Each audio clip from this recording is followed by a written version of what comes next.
Hello लोगोफोर, welcome बेक माय YouTube channel. नोंथांमोनखौ आंनि यूट्यूब चैनलाव फिन खेबसेयाव बरायफिननाय जाबाय।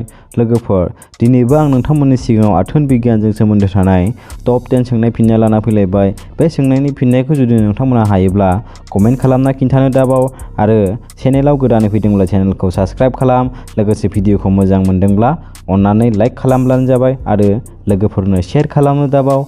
फैदो बिदिब्ला दिनैनि भिडिअखौ जागायदिनि। कुइसन नाम्बार 1 आव दं, माबादि हिन्जावा जेब्लायबो आथोन गेलेनायखौ गोनांथि साना?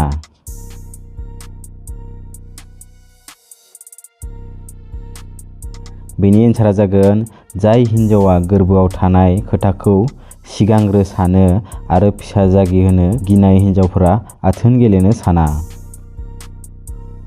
कुइसन नाम्बार 2, आथोन गेलेनाय समाव कन्डम गानालासिनो रोसिखौ सिङाव सोहरोब्ला गोरबोआव थायो ना थाया?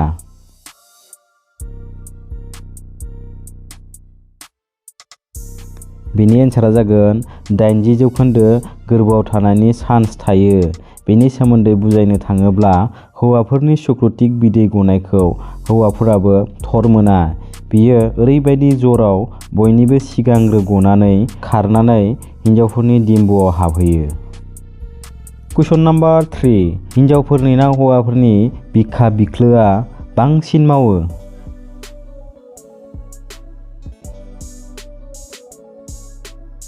बेनि एन्सारा जागोन हिन्जावफोरनि बिखाया बांसिन मावो।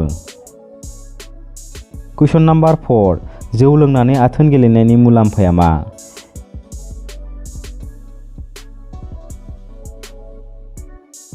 बेनि एन्सारा जागोन आथोन गेलेनाय समाव हौवानि आथोन रोसिया थाबनो गवा। जुदि बांद्राय लोङोब्ला आथोना थेंगायाबो जानो हागौ।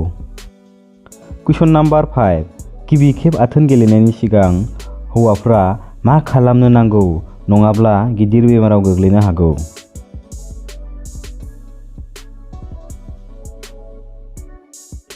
बेनि एन्सारा जागोन आथोन गेलेनायनि सिगां हौवा आरो हिन्जावनि आथोन अंगखौ दैजों मोजाङै सुना लानांगौ।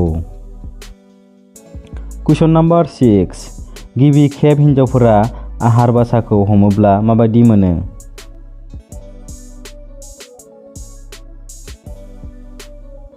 बेनि एन्सारा जागोन मेवनायजों लाजि गुसु जायो आरो मानलु सालु मोनना मोजां मोनो। कुइसन नाम्बार 7, माबादि हौवाफोरा बांसिन आखाइजों दाखयो?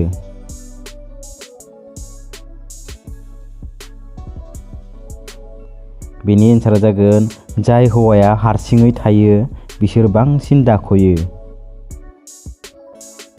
कुइसन नाम्बार 8, माबादि हिन्जावफोरा आथोन गेलेनाय समाव हौवाया गुदुं नागिरना मोनाब्ला गावनि आखाइजों हमना सोयो?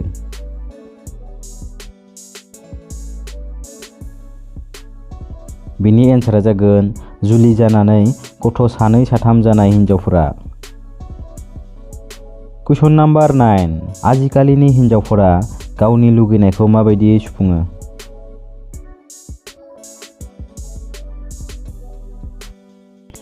बेनि एन्सारा जागोन ससियेल मिडियानि गेजेरजों, फेसबुकनि गेजेरजों गोसो मिलायनाय हौवा नागिरना लुबैनायखौ सुफुङो। कुइसन नाम्बार 10, माबादि हौवाफोरा आथोन गेलेनायाव लाजि गुसु जायो?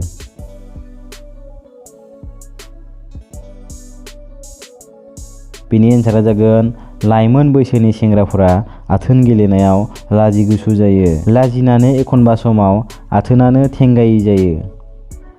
लोगोफोर, दिनैनि टप 10 सोंनाय फिननाय कुइसन एन्सार भिडिअआ बेनोमोन। जुदि नोंथांमोना नायनानै एसेब्लाबो मोजां मोनदोंब्ला अन्नानै लाइक खालाम आरो दासिमबो चेनेलखौ साबस्क्राइब खालामाखैबा अन्नानै साबस्क्राइब खालामदो।